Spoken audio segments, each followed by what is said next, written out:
El cólera. El cólera es una enfermedad causada por la bacteria Vibrio cholerae en humanos. Vibrio es perteneciente al género de bacterias gram negativas, el orden de los vibrionales, de la gama Proteobacterias con forma de bacilos curvados. Bioquímicamente se caracterizan por dar positivo en las pruebas de la catalasa y de la oxidasa. También dan negativo en la adenina dihidrolasa y positivo en la ornitina descarboxilasa. Vibrio cholerae es una sacarosa y manitol positivo y nitrato reductasa positivo. Es una bacteria Anaerobia facultativa. y su metabolismo es fermentativo. Pueden fermentar, por ejemplo, la glucosa. Poseen una flagelación polar que les otorga una movilidad máxima. El cólera es provocado por los serotipos O1 y O139 de esta bacteria, que produce una diarrea secretaria con un contenido elevado de sodio, bicarbonato y potasio, y una escasa cantidad de proteínas. Este virus forma parte de la flora normal de aguas saladas, desembocadura de los ríos, bahías con salinidad moderada y estuarios donde se asocia a menudo con algas, plancton, conchas, caparazones, crustáceos, moluscos y otros seres vivos para sobrevivir. Suele aparecer en zonas de Asia, Oriente Medio, África y América Latina. En estas áreas, los brotes de enfermedad se dan durante los meses de calor y la mayor incidencia es entre los niños. En otras zonas, las epidemias pueden ocurrir en cualquier época del año y la enfermedad puede afectar a cualquier edad. La bacteria sobrevive en la superficie de los alimentos durante 5 días a temperatura ambiente y hasta 10 días si la temperatura se mantiene entre 5 y 10 grados. Es sensible a la desecación y a la acidez. Se ha descrito una relación entre el grupo sanguíneo y la sensibilidad al cólera. No se sabe por qué, pero las personas con grupo sanguíneo O tienen más riesgos que las del grupo A o B. Los efectos del cólera son diarrea intensa y deshidratación. Si no se trata, el cólera puede ser mortal en cuestión de horas, incluso en personas previamente sanas. La enfermedad ha recibido varios nombres a lo largo de la historia, tales como enfermedad azul, enfermedad negra, fiebre álgida grave, pasión colérica, diarrea colérica, cólera morbus, cólera gratis o simplemente cólera. Heinrich y Aulo Cornelio Celso creyeron que el cólera se derivaba de la bilis, por eso se le llamó cólera morbus. Alejandro de Trales pensaba que provenía de los intestinos, mientras que Rodolphe Krauss y Alexis Littré estaban a favor de su transmisión por medio del agua de los arroyos.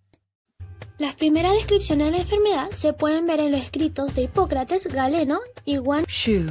En la historia de la India antigua existen escritos que describen la enfermedad de las poblaciones asentadas en la ribera del río Ganges.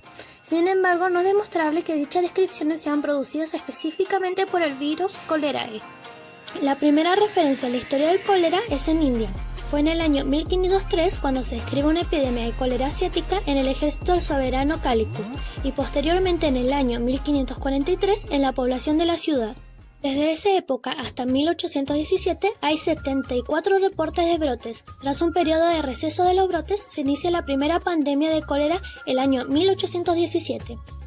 La enfermedad fue descubierta por Filippo Passini en 1854 y en ese mismo año George Snow, médico británico, demostró que el cólera era causado por el consumo de aguas contaminadas con materias fecales, al comprobar que los casos de esta enfermedad se agrupaban en las zonas donde el agua consumida estaba contaminada con heces. Posteriormente, en 1885, Jaime Ferran Aiclúa elaboró la primera vacuna. 6 pandemias en sucesión mataron a millones de personas en todos los continentes. La actual pandemia, la séptima, comenzó en el sur de Asia en 1961 y llegó a África en 1971 y América en 1991. En la actualidad, el cólera es endémico en muchos países. Los investigadores calculan que cada año hay en el mundo entre 1,3 y 4 millones de casos de cólera y entre 21.000 y 143.000 defunciones por esta causa. Y hasta el 80% de los casos pueden tratarse con soluciones de rehidratación oral. Los síntomas principales son diarrea y deshidratación. Rara vez en los casos graves se puede producir convulsiones o un shock. En su forma grave se caracteriza por una diarrea acuosa de gran volumen que lleva rápidamente a la deshidratación del organismo. Las personas pueden sufrir dolor en el abdomen, diarrea intensa, diarrea líquida, náusea o vómitos, deshidratación, letargo o trastorno hidroelectrolítico. Para el diagnóstico se requiere un análisis de sangre y un examen de heces. Existen otras exploraciones que, aunque tienen su importancia en el diagnóstico de epidemias, no tienen relevancia clínica para un caso concreto. Por ejemplo, un examen directo, antisueros e inmunofluorescencia. Para el tratamiento se administran líquidos, medicamentos o sangre directamente en la vena, además de suministro de líquidos por vía oral para tratar la deshidratación causada por la diarrea. Para medicamentos se usan antibióticos que detienen el crecimiento de la bacteria o las elimina. Una persona puede enfermarse bebiendo líquidos o comiendo alimentos contaminados con la bacteria del cólera. Durante una epidemia, la fuente de contaminación son generalmente las heces de una persona infectada. La enfermedad puede esparcirse rápidamente en áreas con tratamiento inadecuados de agua potable y aguas residuales. La bacteria también puede vivir en ríos salubres y aguas costeras. El periodo de incubación es de 2 a 3 días con un rango de 0 a 5 días como máximo. La transmisión persona a persona es poco común, por lo tanto, el contacto casual con una persona infectada no es riesgoso. Las medidas de prevención del contagio de cólera se vinculan casi todas a acciones de lavado e higiene de las personas, ambiente y alimentos. Como por ejemplo, beber siempre agua potable. Si no se dispone de ella, hay que hervirla al menos 3 minutos, dejar enfriar y almacenar en recipiente limpio. Lavar bien las manos con agua y jabón al manipular y preparar alimentos antes de comer y después de ir al baño o mudar lactantes.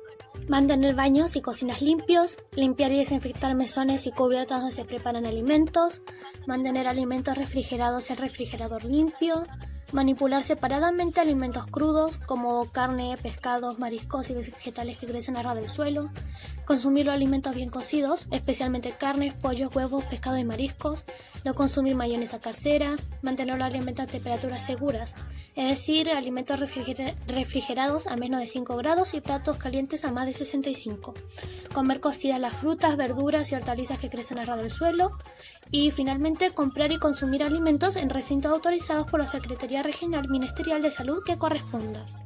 Para finalizar, el lado bueno que se le puede sacar a esta bacteria es que gracias a las pandemias que han existido a lo largo de la historia por el cólera, la humanidad se ha vuelto más consciente sobre la higiene de las personas y del agua y lo necesario que es que ésta sea potable.